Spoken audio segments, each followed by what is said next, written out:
구약 성경 전부는 사실 한마디로 말하면 예수님이 오신다 하는 이야기입니다. 어떤 사건을 통해서 예수님이 다시 오실 것에 대해서 모형으로 보여주거나 아니면 직접 예수님이 오셔서 하실 일을 예고합니다. 어느 성경을 펴든지 거기에 오실 예수님에 대한 기대가 있습니다. 오늘 학개서도 그러합니다. 이 학개서가 가지고 있는 가장 중요한 특징은 학개가 하나님 말씀을 전할 때 그 전한 날짜를 분명하게 기록을 해뒀어요. 그래서 이 학개는 학개가 전한 네 편의 설교, 네 개의 메시지를 어느 날 전했다 하는 것을 기록을 해 줌으로써 우리들 하여금 보다 분명하게 학개의 메시지가 전달된 시기를 알 수가 있습니다. 이것은 구원의 역사 자체가 세계사의 무대 속에서 세계사의 배경 속에서 이루어지고 있다는 사실을 사실은 잘 알려주는 그런 수단이기도 합니다. 우리 한번 학개서를 한번 읽어볼까요? 1장 1절 같이 읽어보겠습니다. 시작. 다리오 왕 제2년 여섯째 달 곧 그 달 초 하루에 여호와의 말씀이 선지자 학개로 말미암아 스알디엘의 아들 유다 총독 스룹바벨과 요사닥의 아들 대제사장 요수아에게 임하니라. 이게 첫 번째 이제 말씀인데 다리오 왕 2년 6월 1일 다리오 왕은 페르시아의 왕입니다. 페르시아의 다리오 왕 통치 2년째 6월 1일 날 학개가 하나님 말씀을 듣고 전한 것이 바로 첫 번째 메시지입니다. 이게 1장 1절부터 15절까지의 말씀이 되겠고요. 그 다음에 2장 1절 한번 보겠습니다. 시작. 일곱째 달 곧 그 달 21일에 여호와의 말씀이 선지자 학개에게 임하니라. 이것은 이제 다리오 왕 2년 6월 24일 날 또 말씀을 받았습니다. 그 다음에 2장 10절을 보겠습니다. 시작. 다리오 왕 제2년 9째 달 24일에 여호와의 말씀이 선지자 학개에게 임하니라. 또 다리오 왕 2년 9째 달 9월 24일 날 하나님 말씀을 받은 것을 기록합니다. 그 다음에 20절에 가보겠습니다. 시작. 그 달 24일에 여호와의 말씀이 다시 학개에게 임하니라. 이러시되 이제 이게 다리오 왕이 언제 통치했는지를 모르면 다리오 왕 2년에 지금 약 4개월 동안에 받은 말씀을 기록을 한 것인데 이거를 이제 오늘 우리가 쓰는 연도로 환산을 하면 주전 520년 8월부터 12월까지 주전 520년에 주전 520년이 다리오 왕 통치 2년째입니다. 옛날 사람들은 왕이 즉위하면 그 즉위한 왕을 기준으로 연도를 매겨가기 때문에 그러면 다시 말하면 오늘날부터 치면 2500년 전쯤 약 2520년 8월부터 12월까지 하나님께서 페르시아의 통치 하에 있던 이제 이스라엘 사람들이 다시금 고국으로 그렇게 돌아와서 성전을 재건하려고 하는 그런 시점에 이 학개를 통해서 주신 네 편의 메시지, 네 개의 메시지로 기록이 되어 있는데 가장 큰 특징이 이렇게 매 메시지마다 날짜를 분명하게 기록해 주어서 우리로 하여금 역사적인 근거를 확실하게 알 수 있도록 만들어 주었다는 것이 아주 중요한 특징이 되겠습니다. 그런데 이제 학개서를 이해하기 위해서는 배경이 필요한데 이제 이 학개서는 성전을 재건하는 것과 지금 관련된 주제를 가지고 있기 때문에 이 이스라엘의 역사에 있어서 성전이 언제 세워지고 언제 파괴되고 또다시 언제 세워지고 하는 이것을 아는 것이 이제 학개서를 이해하는데 가장 중요한 배경이 됩니다. 하나님께서 성전을 이 지상에 이 지구촌에 처음 지으라고 해서 완공한 것이 주전 960년경에 솔로몬이 예루살렘에 성전을 지은 것이 제1성전입니다. 아브라함이 부름받은 이후로 이스라엘 역사의 절정은 바로 이 예루살렘에 솔로몬에 의해서 성전이 완공된 것이 아브라함을 부를 때부터의 하나님의 구원 역사의 절정입니다. 어찌 보면 아담이 타락한 이후부터 하나님께서 구원의 역사를 펼쳐가기 시작할 때에 솔로몬의 성전 건축은 그때까지의 모든 역사를 총정리하는 그런 중요한 의미를 솔로몬의 성전 건축이 가지는 겁니다. 왜냐하면 성전은 하나님의 집이에요. 하나님께서 지상에 자기의 거처를 그렇게 머물 집을 완공했다. 인류 역사에 있어서 아주 독특한 사건이고 하나님의 구원 역사에 있어서 굉장히 중요한 그런 사건이 바로 솔로몬 성전의 완공입니다. 그럼 뭘 의미하느냐? 하나님께서 드디어 하늘에 계신 분이시지만은 지상에 자기의 집을 두시고 이스라엘 백성과 함께 사시면서 그들을 통치하시고 그들을 다스리는 일이 시작이 되었다 하는 그런 의미이기도 합니다. 근데 이제 이게 무너지죠. 이 솔로몬 성전이 언제 무너지는가 하니까 주전 587년에 바벨론 사람들에 의해서 예루살렘 성도 무너지고 이 성전도 파괴가 됩니다. 약 400년 이상 지탱이 되지 못했어요. 그리고 이제 이스라엘 사람들은 바벨론 포로로 대다수가 소수는 가난한 사람들이 남아 있었지만 거의 뭐 이스라엘 사람들의 중요한 사람들 대다수는 바벨론이라는 제국에 의해서 바벨론으로 이제 포로로 끌려가게 됩니다. 이게 이제 이스라엘 역사의 아주 중요한 또 하나의 사건이었죠.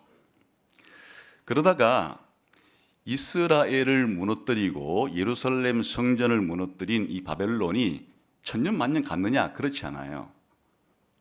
이스라엘을 남유다 왕국을 무너뜨린 이후에 불과 몇십 년 지나지 않아서 주전 539년에 또 이 바벨론이라고 하는 제국이 페르시아 제국에 의해서 또 망합니다. 몇십 년 안 돼서 망한 거예요. 그러면 이제 세계는 페르시아 제국에 의해서 고대 중동 지방이 다스려지고 있었는데 이 페르시아의 왕이 어떤 정책을 쓰는가 하니까 페르시아의 지배하에 있는 모든 민족들에게 종교의 자유를 허락합니다. 그래서 이제 다시 원하는 사람들은 자기가 포로로 끌려오기 전에 본국으로 다 돌아가도 좋다. 돌아가서 자신들이 믿는 신의 성전을 지어도 좋다는 허락을 하게 주게 됩니다. 굉장히 중요한 역사가 일어난 거죠. 그래서 주전 538년 이 고레스 왕의 칙령에 따라서 이제 바벨론 포로로 잡혀와 있던 이스라엘 사람들 가운데서도 본국 고향으로 귀환하고자 하는 사람들이 생겨나게 됩니다. 근데 모조리 전부 다 본국으로 돌아가겠다고 생각이 되겠지만 그렇지 않아요. 벌써 이제 바벨론으로 온 때가 상당한 시간이 많이 지났죠. 1차 포로가 주전 605년에 잡혀갔는데 그때로부터 치게 되면은 거의 이제 67년이 지났습니다. 또 2차 포로가 주전 597년에 일어나게 되는데 그때로부터 쳐도 59년이 지났고 마지막 587년으로 쳐도 거의 50년이 지난 시점이기 때문에 이제 바벨론에서 자식을 낳고 손자도 나오고 바벨론에서 살아가게 된 이스라엘 사람들이 2대 3대가 나온 시대예요. 다시 말하면 그곳에서 결혼도 하고 이제 집도 가지고 있고 농토도 가지게 되고 그렇게 살아가니까 이미 터전은 다 바벨론에 있는데 고향으로 돌아간다는 얘기는 이 모든 것들을 전부 내버려 두고 맨몸만 가지고 가야 된다는 얘기인데 그게 쉽겠습니까? 그러니까 이제 다 바벨론 포로로 잡혔던 사람들이 고국으로 귀환을 하지 않고 그 중에 아마 소수의 사람들이 이 스룹바벨이라고 하는 지도자를 중심으로 약 5만 명 정도가 이제 본국으로 예루살렘으로 귀환을 하게 됩니다. 어쨌든 큰 일이 일어난 거죠. 한 5만 명의 귀환단이 다시 유다 땅으로 돌아왔고 예루살렘에 왔는데 지금 현실은 어떻습니까? 아주 그 땅 전체가 황폐해져 있고 예루살렘 성도 무너져 있고 성전도 없는 시점이기 때문에 이 사람들이 제일 먼저 그럼 뭐부터 시작을 해야 되겠어요? 바벨론 땅에 와가지고 제일부터 뭐부터 해야 되겠어요? 아니 예루살렘에 돌아와가지고 바벨론에서 예루살렘에 돌아와가지고 제일 먼저 뭘 해야 되겠습니까?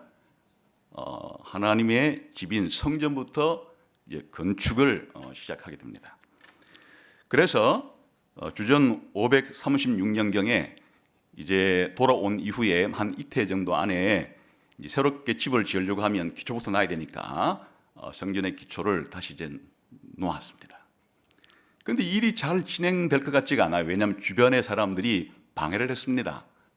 그래서 이 성전을 재건하려고 기초도를 놓고 난 이후에 성전이 그만 중단되고 말았어요.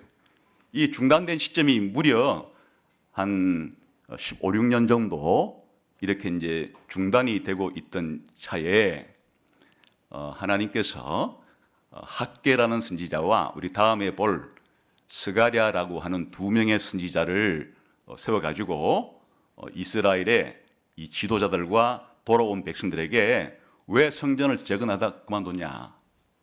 왜 중단했냐? 계속 성전을 지어라. 이렇게 학개와 스가랴라고 하는 선지자를 통해서 성전 재건을 완성하라고 그렇게 이제 설교를 합니다. 메시지를 줍니다.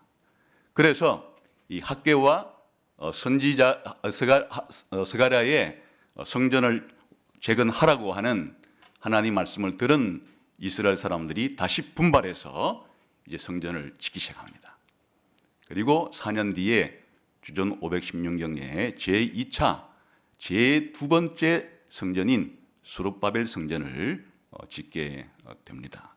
지금 그래서 학개는 바로 이 제2차 성전인 제2성전인 스룹바벨 성전이 중단된 위기에 있었다가 학개를 통해서 새로 지어라는 명령을 받고 이스라엘 사람이 다시 그것을 짓는 일을 통해서 하나님께서 앞으로 내가 너희에게 이런 큰 복을 주겠다 하는 이제 약속을 주시는 그런 내용으로 구성이 되어 있습니다. 그래서 주제는 명백해졌죠.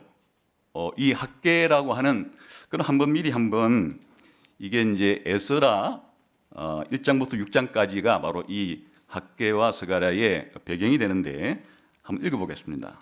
스가랴로 넘어가서 에스라로 넘어가서 에스라, 느헤미야, 에스더 성경에 에스라 성경을 보겠습니다.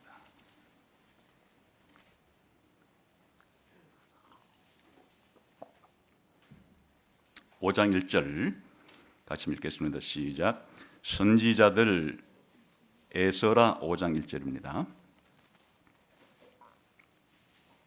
읽겠습니다. 시작. 선지자들 곧 선지자 학개와 이또의 손자 스가랴가 이스라엘의 하나님의 이름으로 유다와 예루살렘에 거주하는 유다 사람들에게 예언하였더니 2절 듣겠습니다.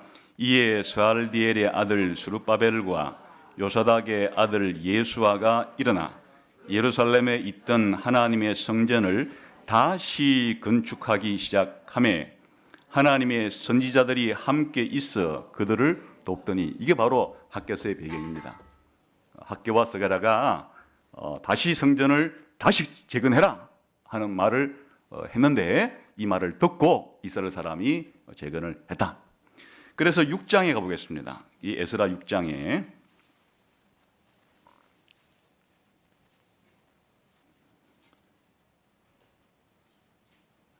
에스라 6장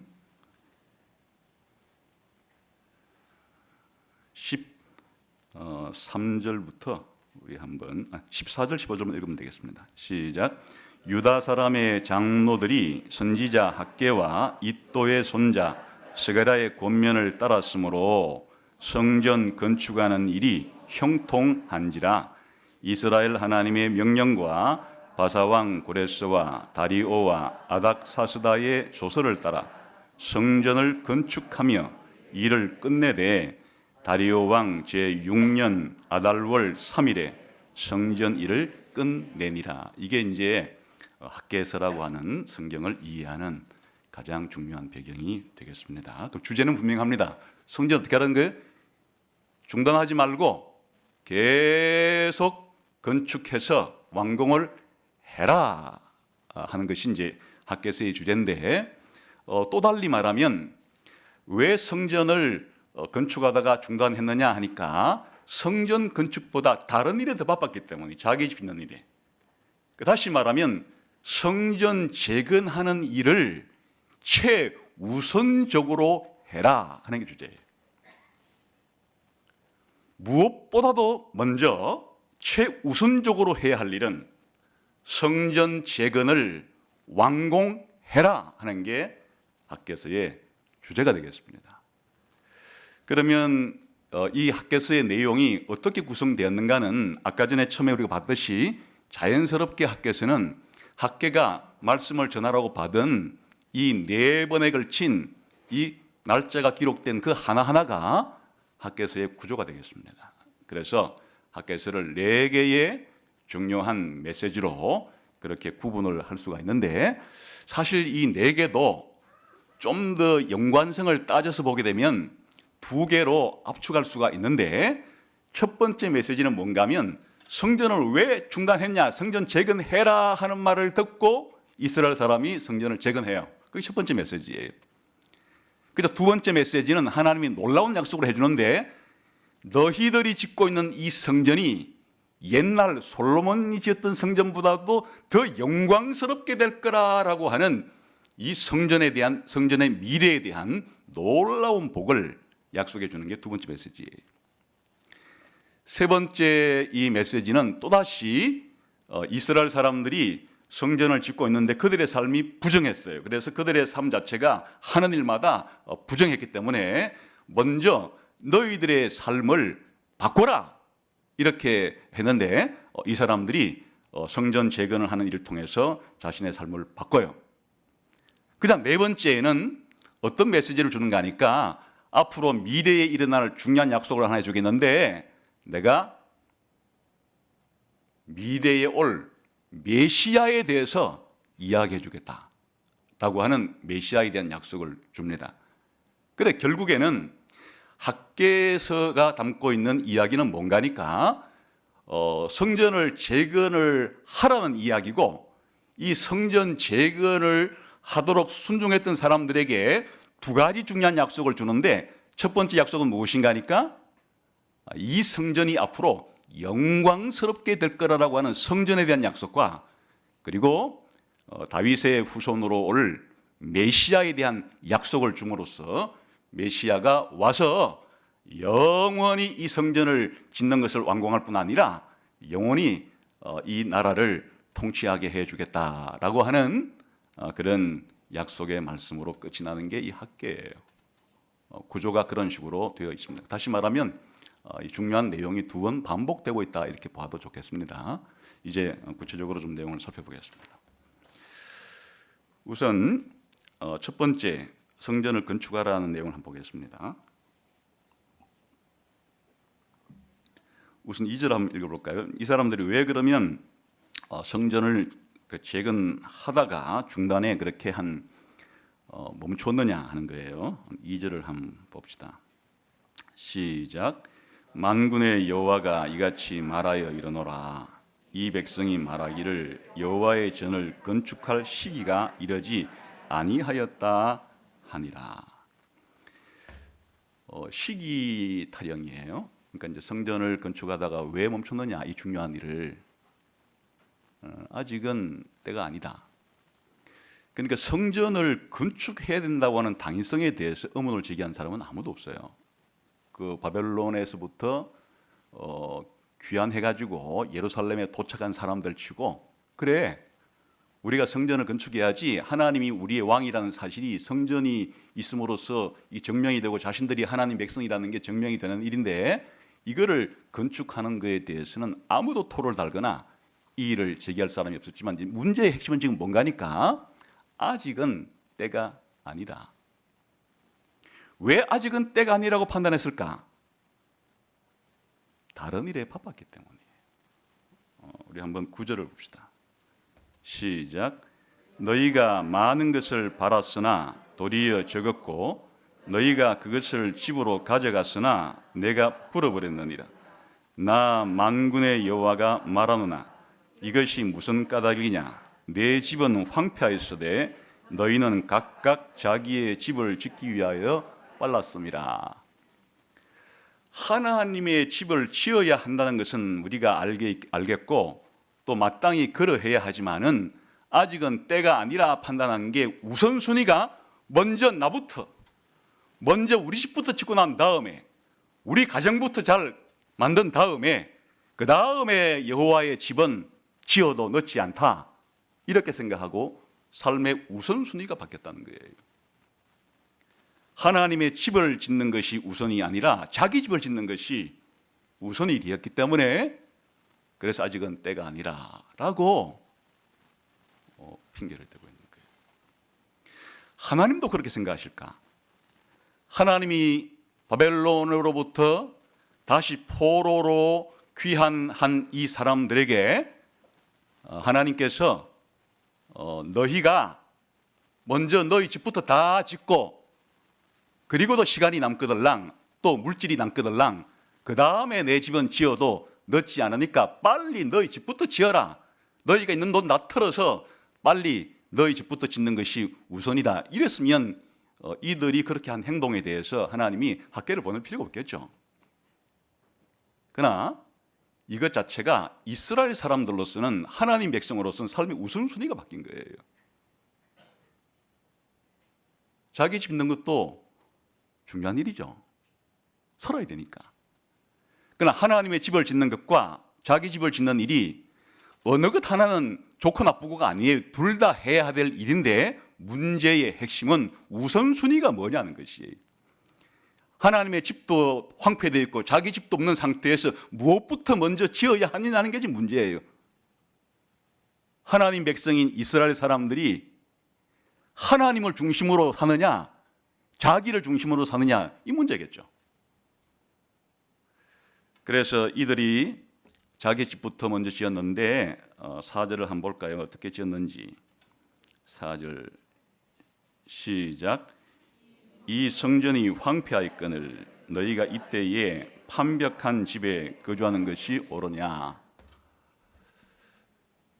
자기 집들은 뭐 가지고 짓는 거니까, 오늘날 말하면 우리가 지금 예배당 이런 데 나무로 되어 있잖아요. 나무로 이 벽들을 테두리를 하고 천장도 나무로 그렇게 했단 얘기예요. 꽤 이제 어느 정도는 살만하게 지었단 얘기예요. 지금 나무를 둘러서 벽도 만들고 천장도 치고 대충 비바람만 막을 그런 집이 아니라 어느 정도 자기들이 들어가서 안락하게 살만한 그런 집들을 산에 가서 나무를 다 베가지고 그래 먼저 판백한 집을 그렇게 지었는데, 여호와의 성전은 기초만 놓고는 덩그러니 이렇게 황폐한 상태에 있는 게 이게 네 옳으냐? 여러분 어떻게 생각하세요? 여러분이 만일 2500년 전으로 돌아가서 여러분이 바벨론 포로에서 정말 희망의 꿈을 가지고 예루살렘으로 돌아왔을 때, 그래 이제 고국으로 돌아왔으니까 빨리 우리 집부터 짓자 해서 자기 집을 이렇게 살만하게 짓는 것이 우선이겠어요? 아니면 성전부터 먼저 지어놓고 우리 집을 짓는 것이 순서 아니냐? 이렇게 생각하겠습니까? 그 당시 이스라엘 사람들은 우선순위를 바꿨기 때문에 하나님이 뭐라고 질문을 던지는 거니까 이 질문을 던지는 거예요. 내 집은 이렇게 황폐해져 있는데 너희들이 너희 살 집을 이렇게 잘 지어놓고 사는 게 이게 제대로 된 일이냐? 이렇게 묻습니다. 옳지 않은 일이었어, 이스라엘 백성에게 있어서는. 그래서 하나님이 이에 대해서 어떻게 대처했는가 하니까 그들이 농사를 지어도 먹을 것이 없도록 하나님이 그들의 삶이 제대로 풀리지 않도록 하나님이 그들에게 징계를 가했습니다. 6절을 보겠습니다.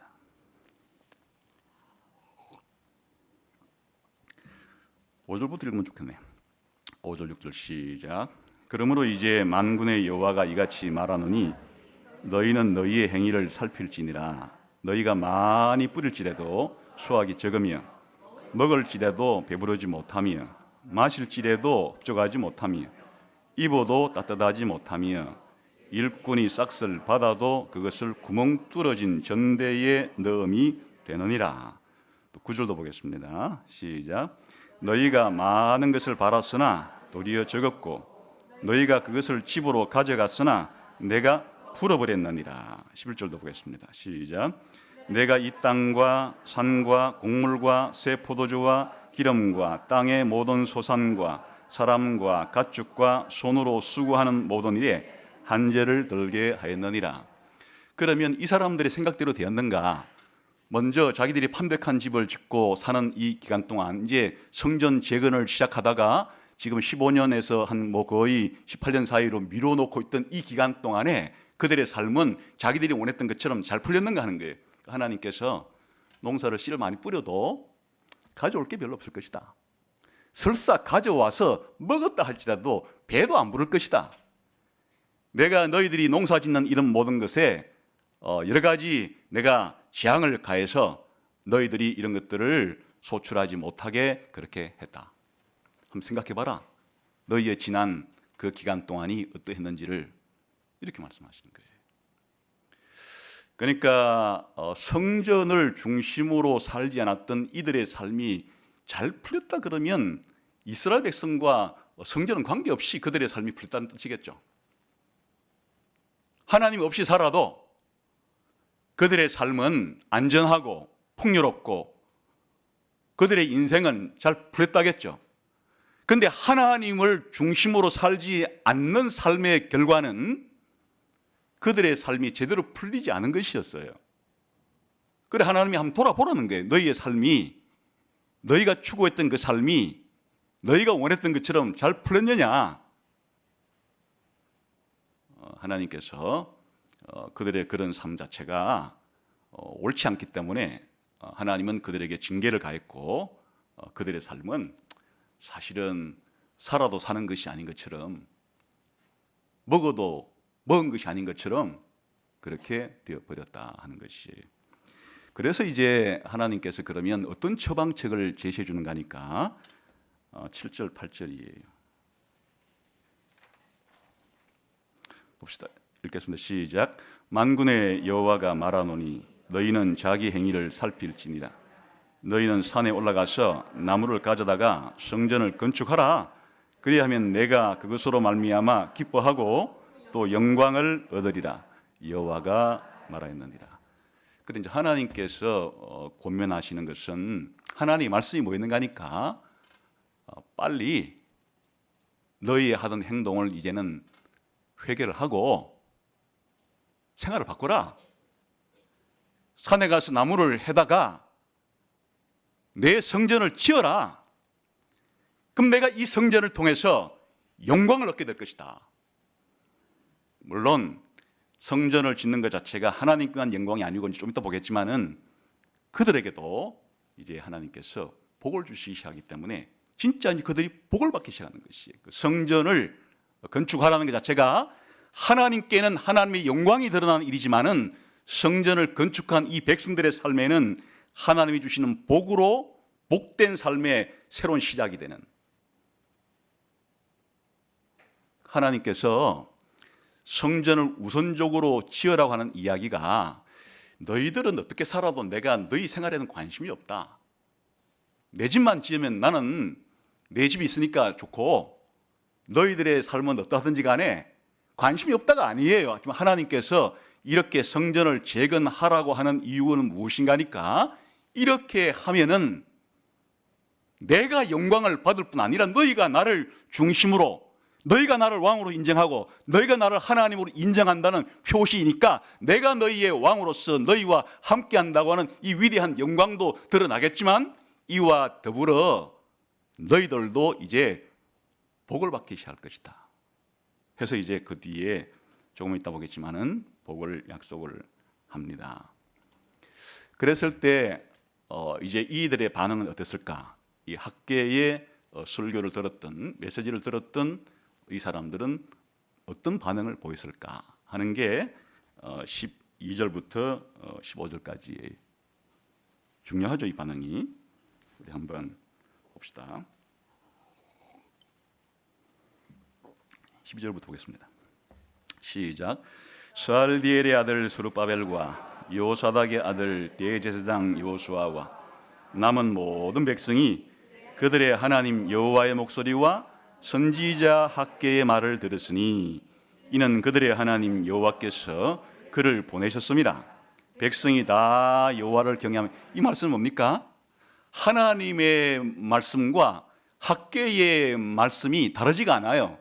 지금 학계가 이렇게 성전을 빨리 건축하라 한 이것 자체는 학계의 머릿속에서 나온 게 아니고 하나님께서 학계를 보내가지고 내 말을 네가 나 대신 전하라 한 것이니까 성전을 빨리 우선순위를 가지고 건축하라는 것은 여호와의 목소리, 하나님의 목소리인 동시에 학계의 목소리, 학계의 목소리는, 학계의 이 말은 학계의 말이 아니라 사실은 하나님의 말씀이었던 것이.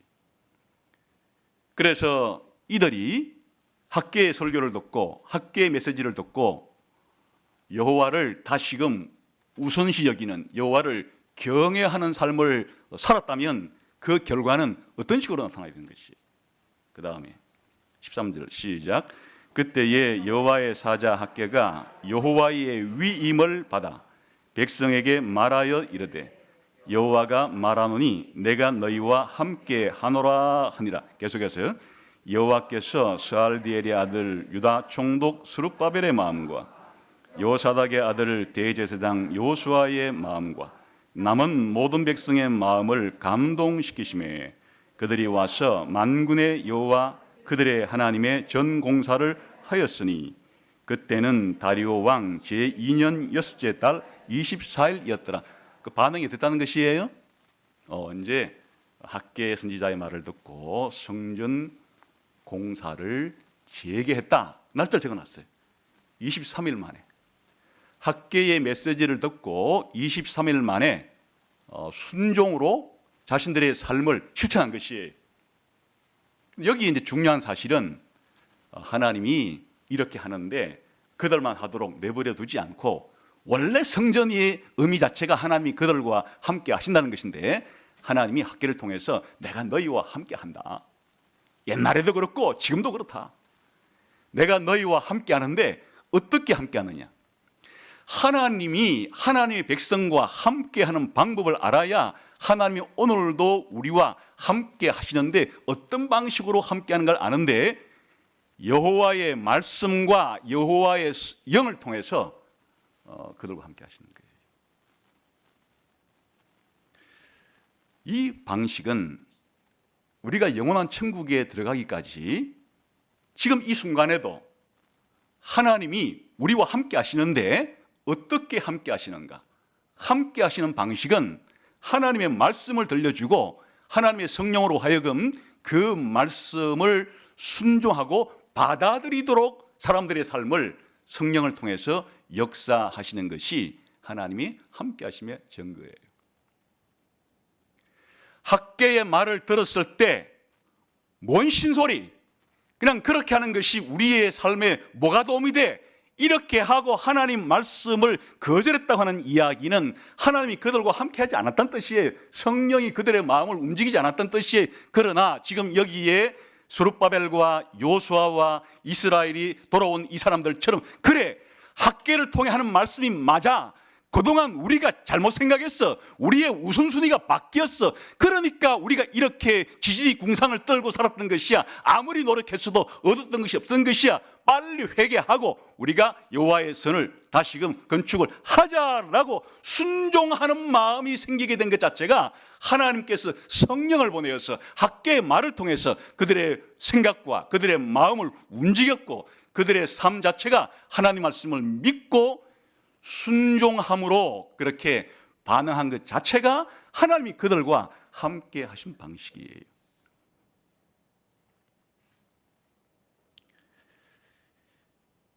하나님이 나와 함께 한다는 것을 뭘로 체험하세요? 하나님이 나와 함께 한다는 것은 무슨 증거를 가지고 하나님은 나와 함께 하셔? 그렇게 생각을 하십니까? 하나님이 이 시대에, 지금 이 학계의 시대뿐 아니라 오늘 이 시대에도 하나님이 함께 하시는 방식은 바뀌지 않았어요. 하나님의 말씀을 들려주고 성령님을 통해서 하나님 말씀을 깨닫게 하고 받아들이게 하고 믿게 하고 하나님 말씀대로 회개하게 하고 하나님 말씀대로 자기의 잘못된 삶이 있을 때 바꾸는 삶을 사는 것이 하나님이 그 사람과 지금 함께 하고 있다는 증거예요. 하나님의 말씀을 진지하게 받아들이지도 않고 하나님의 우선적으로 살아가지 않는 삶에 대해서 자신이 뭐 하는 일이 잘 풀렸다? 내가 뭐 하는 생각대로 잘 됐다? 그런 게 하나님 함께한 증거가 아니에요. 하나님 함께한 증거라는 자체는 무엇인가 하니까 내가 하나님의 말씀대로 살지 아니한 것들을 발견하고 깨닫고 회개하고 다시 하나님 말씀대로 제대로 삶을 살자는 결심을 하고 진짜 그렇게 사는 게 하나님이 함께 하시는 방식이고 증거다 하는 것을 알 수가 있죠. 그래, 하나님이 함께 했습니다. 학계를 통해서 함께 하시고 학계의 말을 통해 함께 하시고 성령을 보내셔서 그들의 마음을 움직이심으로 드디어 성전 공사를 재개했다 하는 게 첫 번째 메시지의 결론이에요. 그럼 하나님께서 이렇게 한 이스라엘 백성에게 뭐라고 하셨을까요? 두 번째 메시지는 엄청난 격려를 보내시는 거예요. 잘했다고 하나님이 엄청나게 격려해 주시면서 앞으로 더 좋은 것을 주겠다고 약속을 해 주시는 거예요. 그게 두 번째 메시지. 봅시다. 2장 1절 시작. 일곱째 달 곧 그 달 21일에 여호와의 말씀이 선지자 학계에게 임하니라. 이르시되 너는 스알디엘의 아들 유다 총독 스룹바벨과 여호사닥의 아들 대제사장 여호수아와 남은 백성에게 말하여 이르라. 너희 가운데에 남아있는 자 중에서 이 성전의 이전 영광을 본 자가 누구냐? 이제 이것이 너희에게 어떻게 보이느냐? 이것이 너희 눈에 보잘것없지 아니하냐? 이 말은 뭔가 하면요, 이제 성전 공사를 재개를 시작했어요. 했는데 하면서도 마음에 뭔가 만족이 안 되는 사람들이 있었고, 성전을 공사를 재개하면서도 마음속에 이 낙심한 마음과 실망된 생각 때문에 이걸 계속 해야 될지 말아야 될지 하면서도 이게 긴가민가 하는 그런 사람들이 지금 일부 있었다는 얘기예요. 그 누군가 하니까 옛날에 솔로몬 성전을 지었을 때 그 본 사람들이 그때 보고 바벨론 포로 끌려갔다가 지금 이제 뭐 한 60년 만에 다시 돌아왔으니까 아직은 예를 들어서 나이가 한 70이라면 80이라면 비교할 수 있는 그런 사람들이 볼 때 솔로몬 때 지었던 성전은 이스라엘이 최고로 부강했을 때예요. 다윗과 솔로몬 시대, 이스라엘의 황금 시대, 이 금과 은을 쓰기를 길거리에 굴러다니는 돌처럼 그렇게 흔하게 썼던 그 솔로몬 시대에 지었던 솔로몬의 성전은 얼마나 영광스럽게 그렇게 아름답게 지었겠습니까? 그걸 봤는데 이제 바벨론 포로로 끌려갔다가 나라는 다 망하고 겨우 한 줌밖에 안 되는 사람들이 돌아와가지고 그들이 무슨 재물이 있었겠으며 그들이 가진 것이 뭐가 있었겠습니까? 그러니까 그들이 짓는 이 성전 자체가 지금 하나님이 지으라니까 학계를 통해서 지금 짓기는 짓고 있지만은 옛날 솔로몬 성전과 비교할 때 너무 초라한 느낌이 들어서 마음에 낙심이 들고 실망이 드는 이런 사람들이 있어서 너희가 그래 생각하냐? 하나님께서 그럴 필요 없다. 그럴 필요 없다. 그 다음에 4절이 시작. 그러나 여호와가 이르노라 스룹바벨아 스스로 굳세게 할지어다. 여호사닥의 아들 대제사장 여호수아야 스스로 굳세게 할지어다. 여호와의 말이니라 이 땅 모든 백성아 스스로 굳세게 하여 일할지어다. 내가 너희와 함께 하노라 만군의 여호와의 말이니라. 지금 이제 왜 이런 말이 필요했는가? 스룹바벨아 굳세어라. 스룹바벨아 굳세어라. 여호수아야 굳세어라. 이스라엘 사람들아. 이런 이야기를 지금 필요로 했다는 것 자체가 그 소수의 사람만이 아니라 사실은 이 앞장서서 일하는 지도자 스룹바벨이나 여호수아나 이스라엘 사람들의 마음속에도 말은 안 해서 그렇지 사실 자기들도 그런 생각이 그 어른들 말을 듣고 보니까 그럴 거 아니겠어요? 하나님이 이런 격려를 주실 때 굳세어라 힘내라 이렇게 하나님이 말씀하실 때 그 상황은 어찌 생각하면 힘이 잘 안 나는 상황이기 때문에 이렇게 말하는 거예요. 그냥 하나님이 이렇게 힘내라 말하지 않아도 그냥 환경을 보면 뭐 저절로 힘이 나는 그런 상황 같으면 하나님이 이런 말씀하실 필요가 뭐가 있겠어요? 이 눈으로 본 주변의 환경은 자기들을 봐도 그렇고 이 예루살렘 지금 땅을 봐도 그렇고 이 주변 환경을 봐도 그렇고 이게 성전을 짓고는 있지만은 하나님이 지으라니까 짓지만은 이거 짓는 것 자체가 참으로 초라한 환경에서 초라하게 짓는 것 같은 이런 사람들의 마음이 많이 무너져 내릴 것 같은 낙심과 실망하는 마음이 이렇게 또 때로는 이게 가능할까 앞으로 이게 우리 힘 가지고 이게 가능할까 그런 일부 두려움도 있었을 것이고 이게 마치 이게 뭐한 상황과 비슷한가 하면요 이 말씀을 들었을 때 옛날 여호수아가 이스라엘 백성을 이끌고 모세는 죽고 이제 자기가 이스라엘의 지도자가 되어서 가나안 땅으로 이스라엘 사람을 들이기 직전에 하나님이 여호수아에게 해준 말이에요. 얼마나 여호수아가 두려워하며 또 긴장하고 정말 과연 내가 이것이 할 수 있을까라고 했을 때 두려워하지 말라. 두려워하지 말라 여호수아야. 두려워하지 말라 여호수아야. 내가 너와 함께 할 테니까 겁내지 말고 두려워하지 말고 여호수아야 담대히 일어나서 그렇게 이스라엘 백성을 데리고 내가 말하는 가나안 땅으로 들어가라. 그 상황은 지금 똑같은 상황이에요. 사실 우리가 신앙생활을 하려고 할 때 이렇게 우리가 신앙생활을 하면 하나님께서 우리에게 약속한 것은 너무 멀어 보이고 우리가 이렇게 주일날 모여서 예배드리는 것이 무슨 소용이야? 이 세상이 뭐 어떻게 바뀌는 거에 대해서 우리만 여기 모였을 뿐이지 세상은 바뀐 것 같지도 않고 또 열심히 예배를 드리고 예수님 오신 것도 기뻐하고 또 다시 오실 것도 말하지만은 이것 자체가 세상에 나가보면 지금 세상 사람들은 우리의 생각과는 전혀 다른 방식으로 있는 환경을 볼 때 이렇게 신앙생활을 하는 것 자체가 정말 의미가 있을까? 주눅들 때 많죠. 환경을 보면. 그런데 하나님께서 우리 신자들에게 자기 백성에게 굳세어라, 담대하라, 두려워하지 말고 겁내지 말고 계속 진행해라. 왜냐? 내가 너희와 함께한다. 이미 하나님이 함께한 전력이 있죠. 과거에 5절부터 봅시다. 시작. 너희가 애굽에서 나올 때에 내가 너희와 언약한 말과 나의 영이 계속하여 너희 가운데 머물러 있나니 너희는 두려워하지 말지어다. 사실 조금만 생각이 있다면 좀 필름을 뒤로 돌려보면 애굽에서의 상황이 그렇잖아요.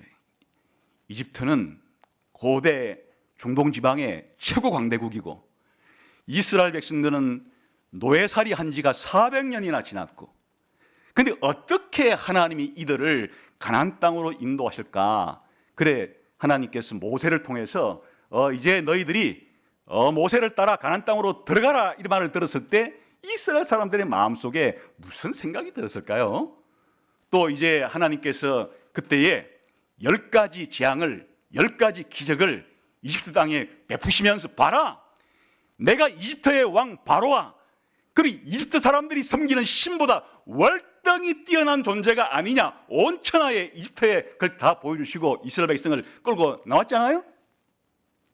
근데 홍해 앞에 벽에 부딪혔을 때 또 이집트 군대는 따라오고, 그때 여호와가 하는 일을 가만히 서서 보라 하고서 하나님이 홍해를 육지처럼 갈라서 그들을 또 홍해를 건너게 했잖아요.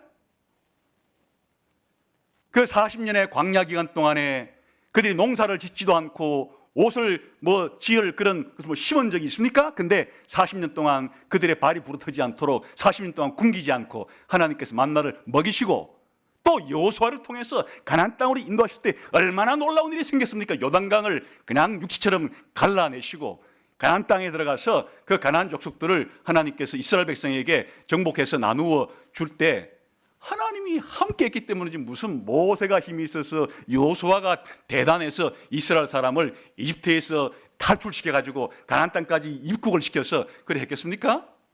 바로 내가 옛날에 그러지 않았냐.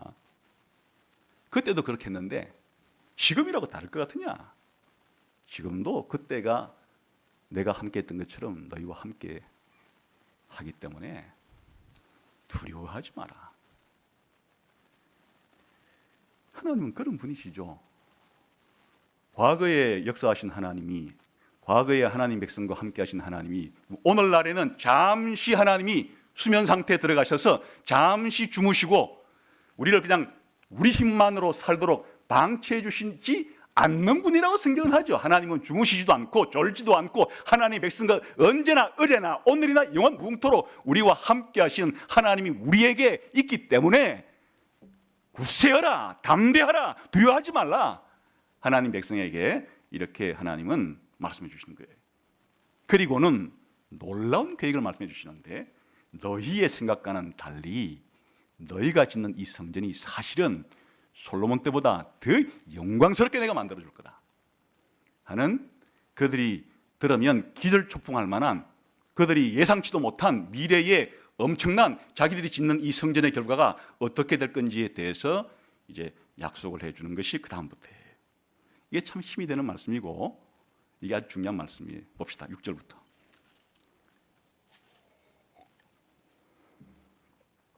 시작. 만군의 여호와가 이같이 말하노라. 조금 있으면 내가 하늘과 땅과 바다와 육지를 진동시킬 것이요 또한 모든 나라를 진동시킬 것이며 모든 나라의 보배가 이르리니 내가 이 성전의 영광이 충만하게 하리라. 만군의 여호와의 말이니라. 은도 내 것이고 금도 내 것이니라. 만군의 여호와의 말이니라. 이 성전의 나중 영광이 이전 영광보다 크리라. 만군의 여호와의 말이니라. 내가 이곳에 평강을 주리라. 만군의 여호와의 말이니라. 핵심은 알겠죠? 하나님이 온 우주 만물을 창조하신 분이고 지금도 우주 만물을 다스리신 분이고 우주 만물을 하나님께서 좌우하시는 분이시고 모든 나라를 하나님이 주관하시는 분이기 때문에 내가 해주는 말인데, 앞으로 너희가 짓는 이 성전의 미래가 어떻게 될지를 아느냐? 내가 이 나중 성전, 이 처음 성전보다 훨씬 내가 이 성전을 영화롭게 해준다. 이거 언제 나중에 이루어지는 얘기일까요? 이제 이 얘기 듣고 4년 뒤에 이제 완공한 그 스룹바벨 성전에 대한 얘기가 아니에요. 그건 초라했어요. 그런데 실제로 나중에 시간이 흘러서 이 스룹바벨 성전이 예수님 오실 때가 되면은 헤롯에 의해서 정축이 되는데, 같은 스룹바벨 성전을 정축한 것이에요. 정축이 되는데 옛날 솔로몬 성전보다 더 크고 화려하고 고대 중동 지방에서 정말 불가사의한 그런 영화롭고 아름다운 그런 건물, 문자적으로 해석한다 할지라도 그런데 사실 이게 단순한 문자적인 의미의 이런 해석을 할 문제는 아니고 성전의 개념이 이제 신약 성경에 오게 되면 바뀌게 되는 거예요. 예수님 자신이 뭐라고 말하는가 하니까 자신의 몸이 바로 하나님의 영광이 충만한 성전이라고 말씀하십니다. 예수님에게 하나님의 영광이 가득 들어차서 예수님을 볼 때 하나님의 영광이 예수님께 가득 들어찬 하나님의 영광으로 가득 찬 이 성전에 대한 이 학개의 말씀의 성취는 단순히 4년 뒤에 있을 이 완공 정도가 아니라 좀 더 먼 미래를 내다보는 이야기인데, 예수님이 성전으로 오셔서 하나님의 영광이 예수님께 가득 들어차고 이제 그 예수님께서 자기를 믿는 저와 여러분 같은 교회를, 하나님의 백성을 자기의 성전으로 삼으셔서 성령을 우리 교회 가운데, 우리 신자들 가운데 그렇게 가득 부어 주실 것이고, 더 나아가서는 예수님이 오시면 이루어지게 될 영원한 천국, 새하늘과 새 땅, 새 예루살렘 자체가 하나님의 영광스러운 성전이 될 거라고 하는 미래에 대한 약속이에요. 이게 예언서의 특징이에요. 예언서가 말이죠, 이게 지금 딱 한 번에 특정 시기에 이루어지는 그런 예언의 성취일 때도 있지만은, 예언은 좀 두루뭉실하게 말을 해가지고 마치 우리가 조그마한 바둑돌 같은 그런 납작한 돌을 가지고 그렇게 호수에나 이런 데 가가지고 물제비를 물제비 아시죠? 물수제비라 그래요? 물수제비? 물수제비 치면은 그 돌이 턱 이렇게 소면을 치고 가는 것처럼 이 구약 시대에 예언자를 통해서 약속한 미래에 대한 약속이 딱 그런 식이에요. 턱 치고 가는데 단 한 번의 사건만이 아니고 예수님의 오심, 교회, 예수님의 다시 오심과 천국에 대한 미래들이 이 속에 복합적으로 이렇게 담겨 있는 것이에요. 마치 우리가 먼 산을 바라볼 때도 그런 현상이 생기는데, 우리 눈에는 먼 산이 평면적으로 보이지만은 그 산과 산 사이가 굉장히 멀리 떨어져 있어요.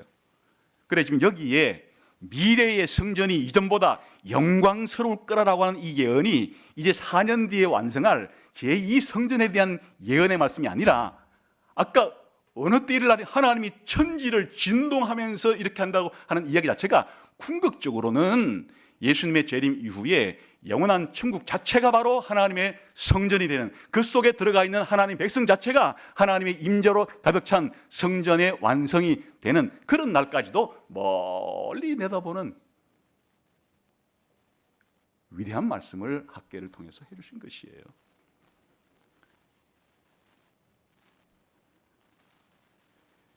이게 이제 두 번째까지 메시지고, 세 번째 메시지를 보겠습니다. 2장 10절 부터 한번 읽어보겠습니다. 시작. 다리오 왕 제2년 9째 달 24일에 여호와의 말씀이 선지자 학개에게 임하니라. 이르시되 만군의 여호와가 말하노니 너는 제사장에게 율법에 대하여 물어 이르기를, 사람이 옷자락에 거룩한 고기를 쌓는데 그 옷자락이 만일 떡에나 국에나 포도주에나 기름에나 다른 음식물에 닿았으면 그것이 성물이 되겠느냐 하라. 학개가 물음에 제사장들이 대답하여 이르되 아니라 하는지라. 학개가 이르되 시체를 만져서 부정하여진 자가 만일 그것들 가운데 하나를 만지면 그것이 부정하겠느냐 하니 제사장들이 대답하여 이르되 부정하리라 하더라. 이에 학개가 대답하여 이르되 여호와의 말씀에 내 앞에서 이 백성이 그러하고 이 나라가 그러하고 그들의 손의 모든 일도 그러하고 그들이 거기에서 드리는 것도 부정하네. 이게 무슨 말인가 하면 구약에서 거룩과 부정함이 전념이 되는데, 거룩은 전념이 안 되지만은 부정함이 전념이 된다는 얘기를 하고 있는 거예요. 무슨 말인가 하니까 이제 여호와께 바친 제물로 거룩한 고기를, 그것이 접촉한 첫 번째 옷은 이제 성물에 접촉이 되어서 거룩해지는데, 그 옷을 다른 곳에 대어도 그 옷이 다른 곳에 만졌을 때 그런 것은 거룩하게 되지 않아요. 그런데 이상하게 이스라엘 사람들이 부정한 것, 시체가 대표적인 경우 되겠죠. 부정한 것을 만졌을 때 이스라엘 사람이 부정한 사람이 됐어요. 이 사람이 만지는 모든 것들은 다 부정하게 되는 것이, 그 구약 시대의 율법을 근거로 지금 이스라엘 사람이 어떻게 됐다는 거예요? 부정하게 됐기 때문에 하는 모든 일이 뭘 하든지 이게 다 부정하게 되었다, 이렇게 말씀하시는 거예요. 쉽게 말하면 지금 그 성전을 재건하지 않고 살았던 이들의 삶 자체가 아까 하나님의 성전의 건축을 우선시하는 하나님 중심적으로 삶을 살지 않고 자기 집을 짓는데 너무 우선적으로 바빴던 이들의 하나님 중심적인 삶을 정반대되는 반하나님적으로 살았던 이 삶 자체가 부정하기 때문에 이들이 하는 모든 것들이 다 그것이 하나님께서 받을 만한 것이 아니고, 삶 자체를 반하나님적으로 사는데 그 머릿속에서, 그 입에서, 그 행동에서 그들이 하는 모든 말과 그들이 하는 행동들 자체가 하나님이 받으실 만한 게 될 수가 없겠죠. 그래, 그들이 성전 재건을 하지 않는 동안에 하나님 중심적으로 살지 않고 자기 중심적으로 살았을 때의 그 부정한 삶 자체가 부정한데 그들이 하는 모든 일도 그게 다 부정한 일이 되었다, 그런 말이에요. 그래서 역시 하나님께서 아까 했던 말과 똑같이 그래서 하나님 그들에게 벌을 주신 것이에요. 그 다음 볼까요? 15절부터 17절까지 시작. 이제 원하건대 너희는 오늘부터 이전 곧 여호와의 전에 도리에 놓이지 아니하던 때를 기억하라. 그때는 20고루 곡식 더미에 이른즉 10고루뿐이었고 포도즙 틀에 50고루를 기르러 이른즉 20고루뿐이었느니라. 만군의 여호와가 말하노라. 내가 너희 손으로 지은 모든 일에 곡식을 마르게 하는 재앙과 깐부기 재앙과 우박으로 쳤으나 너희가 내게로 돌아오지 아니하였느니라. 아까 하여튼 내가 또 반복하는 거예요. 너희가 성전을 재건하는 일을 중단하고 그렇게 살았던 지난 날을 한번 돌아보라는 거예요. 아까 말한 것처럼 그들이 하는 삶이 다 부정한 삶이었기 때문에 아까 했던 말씀, 하나님께서 그들이 농사를 짓거나 뭘 하든지 간에 하나님 복을 주지 않고 그들에게 징계를 내리고 재앙을 준 것을 한번 생각해 봐라, 그런 말이에요. 그런데 이제 이들이 뭘 해요? 아까 전 지난번에 1장 마지막에서 성전을 재건하기 시작했죠. 재건한 이후에 그럼 어떤 일이 벌어지는가를 잠깐 설명하는 것이에요. 18절부터 시작. 너희는 오늘 이전을 기억하라. 아홉째 달 24일 곧 여호와의 성전 지대를 쌓던 날부터 기억하여 보라. 곡식 종자가 아직 창고에 있느냐? 포도나무, 무화과나무, 석류나무, 감람나무의 열매가 맺지 못하였느니라. 그러나 오늘부터는 내가 너희에게 복을 주리라. 이제 무슨 말입니까? 옛날에 너희가 성전 재건공사 시작하기 전에 했던 모든 삶들 가운데 한번 돌아보면 다 거기에 깐부기가 온갖 것들이 다 달라붙어 가지고 농사를 지어도 제대로 수확할 것도 없고 그랬었는데, 이제 너희들이 내 말에 순종하고 학계의 말에 순종해서 성전에 다시 재개를 시작하지 않았냐? 이제 지금부터는 걱정하지 말라. 너희들이 시작한 이때부터 내가 막 복을 쏟아부어 준다. 그래서 뭘 얘기하는 거니까, 곡식 창고에 아직도 종자가 창고에 있느냐, 이 말은 이때가 지금 이제 이스라엘에 비가 내려와 가지고 이런 비 때문에 땅이 부실부실해서 다 창고에 있던 곡식 종자들을 다 꺼내와 가지고 다 땅에 심어 놓은 거예요. 근데 아직 이제 소출이 생기려고 그러면 4, 5월 달에 가야 이제 소출 생기는데 하나님 뭐라고 약속해 주는 거예요? 자, 너희가 지금 씨 뿌려놨지? 그 창고에 종자 하나도 없이 다 땅에다가 씨 뿌려놨지? 앞으로 어떻게 될지 모르겠지? 내가 오늘 지금부터 너희에게 복을 주기 시작할 테니까 앞으로 너희가 4, 5개월 뒤에 추수할 그때 너희들이 깜짝 놀랄 정도로 엄청난 수확을 하게 해주겠다. 열매들도 마찬가지다, 그런 뜻이에요.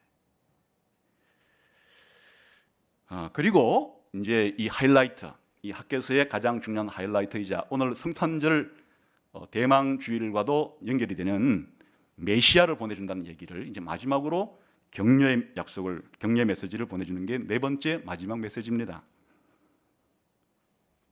20절부터 보겠습니다. 시작.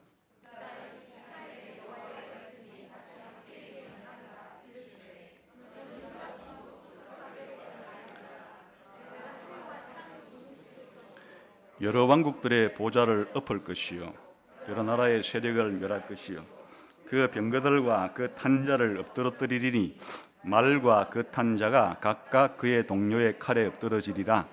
만군의 여호와가 말하노라. 스알디엘의 아들 내 종 스룹바벨아, 여호와가 말하노라.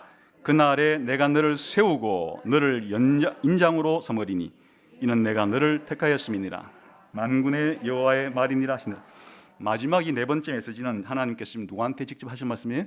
스룹바벨에게 이제 하시는 말씀인데, 여기에 하나님이 진동하신 장면은 이게 옛날 시내산에서 하나님이 진동할 때 모습을 보여주는데, 이 진동하심은 궁극적으로는 최후의 예수님 재림할 때에 그 장면 속에서 완전히 성취되는 것이고, 이제 부분적으로는 예수님의 초림 때부터도 적용 가능한 일인데, 뭐라고 말씀해 주는가 하면, 하나님의 백성들이 옛날에 저 아수르에게, 바벨론에게, 지금은 페르시아에게, 또 다니엘식으로 말하면 그 뒤에 올 헬라에게, 또 그 뒤에 올 로마에게 그렇게 너희들이 당하고 핍박을 받고 살겠지만은 최후의 마지막 날에는 내가 내 백성의 원수가 되는, 내 원수가 되는 모든 만국을 심판한다는 거예요.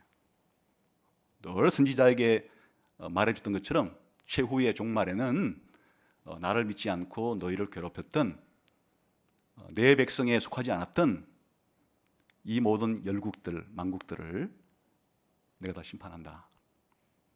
그런데 스룹바벨아, 내가 너한테 해줄 말이 있는데, 내가 너를 나의 뭘 삼겠다고요? 23절 다시 읽어볼까요? 시작. 만군의 여호와가 말하노라, 스알디엘의 아들 내 종 스룹바벨아, 여호와가 말하노라, 그날에 내가 너를 세우고 너를 인장으로 삼으리니 이는 내가 너를 택하였음이니라. 만군의 여호와. 하나님이 이 이제 성전을 재건하는 지도자 이 스룹바벨을 하나님의 뭘로 삼겠다고요? 인장으로 삼겠다. 인장이는 뭔가 하니까 반지 도장이에요. 도장인데 옛날 그 왕들이 그 손에다가 이렇게 반지를 끼는데 단순한 반지가 아니고 그게 도장을 파는 도장 반지예요. 쉽게 말하면 옥새예요. 왕이 자기 나라를 통치하고 다스릴 때 명령을 바라고 옥새를 찍어야 그 왕의 말이 실현이 되죠. 쉽게 말하면 통치를 할 때 왕이 말을 하잖아요. 근데 왕이 말을 한마디 해가지고는 주변 사람밖에 못 들으니까 왕의 말을 문서로 적어서 이게 왕의 말이라는 사실을 확정해 주는 게 뭡니까? 왕의 옥새를 찍는 것이에요. 그러면 왕이 그 나라를 다스리는 통치가 그 옥새 찍힌 그 문서의 내용처럼 그렇게 실현이 됨으로써 옥새를 가지고 있다는 얘기는 무슨 말인가 하니까 이 옥새를 가지고 통치하는 통치 행위를 말하는 건데, 하나님이 이 스룹바벨을 뭘로 삼겠다는 거 하니까 하나님의 손가락에 있는 이 옥새로 삼겠다는 말이에요. 도장 반지. 그 무슨 뜻이에요? 하나님이 이 세상을 이렇게 만국을 다 심판하시고 성전을 재건하고 이런 일을 하나님이 사실은 하시는 분인데 누굴 통해 하겠다는 뜻이에요? 스룹바벨을 통해서 하시겠다는 약속이에요. 그런데 여기에 스룹바벨이 쓰인 것은 이제 4년 뒤에 완공하게 될 그 정도의 쓰임 받았지만, 여기는 그 정도 스룹바벨에 대한 얘기가 아니라 이 스룹바벨이 누군가 하면 다윗의 후손이에요. 그래서 이 스룹바벨을 하나님의 이 인장으로 옥새로 삼겠다고 하는 이것은 다윗에게 약속한 언약에 따라서 다윗의 후손을 보내어 주어서 하나님이 이 스룹바벨과 같이 다윗의 후손으로 올 그 인물을 통해서 성전도 완성하시고 세상 나라도 심판하시고 세상의 모든 구원도 이루시고 하는 일을 이 스룹바벨 같은 앞으로 올 스룹바벨, 누구예요? 예수님에 대한 예언이 여기 있는 것이에요. 그래 기독교는 이 구절을 예수님에 대한, 다윗의 후손으로 오실 예수님에 대한 예언으로 받아들였어요. 저도 그렇게 해석하는 것이에요. 실제로 마태복음에 예수님의 족보 가운데 이 스룹바벨이 떡하니 나오는 것이, 그러니까 여기서 말하는 스룹바벨은 바로 여기에 최초로 들었던 스룹바벨을 넘어서 그 스룹바벨 뒤에 올 바로 나사렛 예수 그리스도, 다윗의 후손으로 오실 그 예수를 통해서 이런 교회라고 하는 성전, 천국이라는 성전을 짓겠고, 그리고 하나님의 모든 원수들을 심판하고 또 세상 사람들 가운데 구원하신 일을 하는데, 마치 하나님의 이 인장 반지처럼 누구를 쓰시겠다는 것인가 하니까 예수님을 하나님의 인장 반지로 삼아서 하나님의 옥새로 삼아서 예수님을 통해서 예수님을 통하여 하나님께서 성전도 건설하시고 하나님 나라도 영원히 완성시키겠다고 하는 위대한 구약의 약속을 해주시는 말씀인데 예언서에는 이와 같은 말씀들로 많이 가득 차 있죠. 사실은 성탄절이 뭐냐? 오늘 이 학개서 말씀에 비교해 보면 예수님은 누구시라고요? 하나님의 손에 있는, 하나님의 손가락에 있는, 하나님이 세상을 심판하시고 세상을 구원하시는데 하나님의 대리자로 사용하시는, 하나님의 대리 통치자로 사용하시는 하나님의 옥새, 하나님의 도장반지가 바로 예수 그리스도라는 거예요. 예수님이 오셔서 하나님의 이 인장으로서 저와 여러분 같은 지금 성전을 이미 건축하셨고 앞으로 다시 오실 때 영원한 천국이라는 성전을 예수님이 완성하실 것이고 그 예수님이 바로 여기에서 말해지는 모든 하나님 백성들의 원수 세상을 심판하고 또 구원하는 일을 예수님이 완성할 거라는 것에 대한 약속을 스룹바벨에게 하는데 이건 다윗의 언약에 대한 확정이에요. 하나님은 다윗 언약에 대해서 포기하지 않았고 비록 이스라엘이 바벨론 포로로 끌려가는 그런 기간이 있다 할지라도 하나님의 계획은 불변이라는 뜻이에요. 하나님은 자신의 계획을 포기하지 않았다. 그래서 오늘의 결론, 이 마지막 학개서의 결론은 뭔가 하니까 예수님은 이 세계사의 한가운데 우리가 보기에 오늘 세계사에서 벌어지는 많은 일들이 예수님과는 관계가 없는 것 같고 하나님이 영원한 천국을 이 땅에 만드시겠다는 것과는 관계없이 움직이지는 것처럼 보일지 모르나 두려워 말고 겁내지 말고 이 마음을 굳세게 먹으면 하나님이 자기의 인장반지인 예수 그리스도를 통해서 초림 때 이 땅에 오셔서 십자가에 죽으시고 부활하시고 성천하시고 성령을 보내심으로 오늘 저와 여러분 같은 이 신약의 교회 성전을 만들었다는 것 자체가 하나님의 인장반지가 지켰다는 뜻이고 예수님은 하나님의 모든 약속이 이루어지는 뭐라고요? 보정수표. 달리 말하면 하나님의 모든 약속은 반드시 이루어진다는 것을 하나님이 보정해주는 옥새와 같은 분이기 때문에 하나님의 약속이 과연 이루어질까? 예수님 보면 되는 거예요. 예수님을 보면 하나님이 구약성경에 약속하시고 신약성경에 약속한 이 어마어마한 약속들이 과연 이루어질까? 하나님은 내 손에 있는 내 아들 예수 그리스도를 봐라. 내가 예수 그리스도를 이 땅에 보낸 것을 보고 다시 보내어서 내 약속을 반드시 이루실 것을 믿어라. 두려워하지 말고 굳세어라.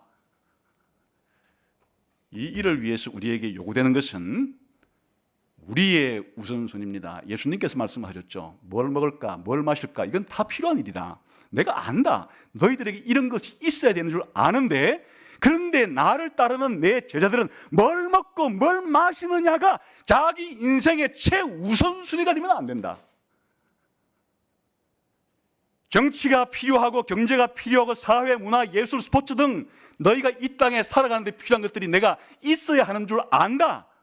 또 우리들이 그런 게 있어야 살아가는데 기독교인들에게는 예수님을 따르는 지자들에게는 삶의 우선순위가 그런 것들이 되어서는 안 됩니다. 하나님의 성전을 재건하는데 최우선적인 순위를 두라는 얘기는 다른 얘기가 아니에요. 하나님을 너의 최우선순위에 두고 하나님과의 관계를 최우선순위에 두고 하나님을 존경하고 하나님을 사랑하고 하나님께 순종하고 하나님의 영광을 위하여 그의 나라가 완성되는 것에 너의 최우선순위를 두라. 그러기 위해서 시간을 쓰고 돈을 써라. 아닌데요. 제 시간과 제 돈은 제 코가 석자라, 우리 집이 석자라, 먼저 제 시간과 제 돈을 우리 집이 좀 잘 되는데 자식들 잘 되는데 좀 쓰고 남으면 제 시간도 교회를 위해서 봉사하겠고 제 돈도 하나님의 나라 완성을 위해서 바치겠나이다. 지금은 때가 아니지 않습니까? 성전을 재건하는 일에는 시간을 들여야 하고 물질을 드려야 하고 하나님을 최우선순위로 삼는다는 이야기는 내 시간 사용과 내 물질 사용에 있어서 나를 위해서, 내 가족을 위해서 필요한 것들은 당연한 일이지만은 너의 시간과 너의 물질 사용의 최우선순위는 뭐냐? 라고 우리에게 물으시는 것입니다. 그래서 예수님께서 학개의 이 말을 예수님 버전으로 바꾸면 너희는 먼저 그의 나라와 그의 의, 나의 나라와 나의 의를 위해서 너희의 최우선적인 삶을 살라. 그러면 이 땅에 살아가는 동안에 내가 안다 그러지 않았냐? 먹고 마시는 일, 너희가 갑부가 되지는 않겠지만은 먹고 마시는 일에 있어서 내가 알기 때문에 너희가 기도 안 해도 먹을 것 달라고 기도 안 해도 아는데 필요하면 해라. 내가 너희에게 필요한 만큼은 주겠다. 약속을 하셨습니다. 여러분의 시간과 여러분의 물질을 최우선적으로 어디다가 쓰고 있는지를 과연 오늘 학계가 주는 메시지와 같이 내 삶도 성전을 재건하는 일에 내 삶의 최우선순위를 보내고 있는가? 하나님의 나라와 하나님의 의를 이 땅에 이루는 일에 내 인생 최고의 가치와 목적을 두고 살아가고 있는가? 하는 것을 돌아보면서 저도 여러분도 오늘 학계가 우리에게 주는 교훈은 하나님의 나라를, 하나님을, 예수님을 우리 삶의 최우선순위에 두고서 그렇게 살아가는 사람들이 되어야 된다. 이렇게 살아갈 때 아까 봤지만은 이렇게 살아가는 게 뭐 의미가 있을까? 그렇게 속삭임이 우리의 귀에 들려올 때 하나님은 학계를 통해 보여준 것처럼 굳세어라 스룹바벨아, 굳세어라 여호수아야, 굳세어라 내 백성아, 두려워 말고 무서워 말라, 내가 너희와 함께하지 않느냐. 창세기부터 요한계시록까지 내가 함께한 이야기들로 가득 들어차 있지 않느냐. 너의 인생을 먼저 내 나라와 내 의를 위해서 먼저 한번 투자해봐라. 내가 너희에게 먹고 마시는 것 해결 주는지 안 해주는지 한번 검증해봐라. 내가 너희와 함께한다. 그리고 마지막 날에 내 아들을 다시 보내어서 너희를 영광스러운 성전으로 만들어주겠고 바로 너희를 영원히 통치하는 위대한 통치권을 내 아들을 통해서 너희를 다스리게 될 것이다. 이것이 여러분의 삶의 목표가 되고 삶의 좌우명이 되고 여러분 인생을 살아가는 지침이 되시기를 주님의 이름으로 축원합니다. 기도하겠습니다.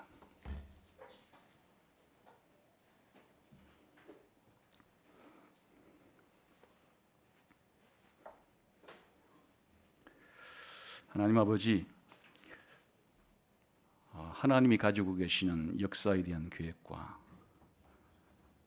또 역사를 진행하시는 하나님의 방식에 대해서 또다시 생각하게 해주신 것 감사합니다.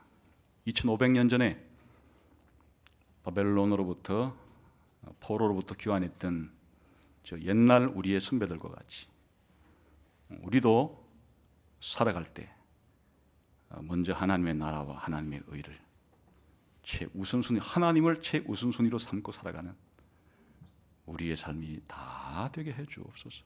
예수님 이름으로 기도하옵나이다. 아멘.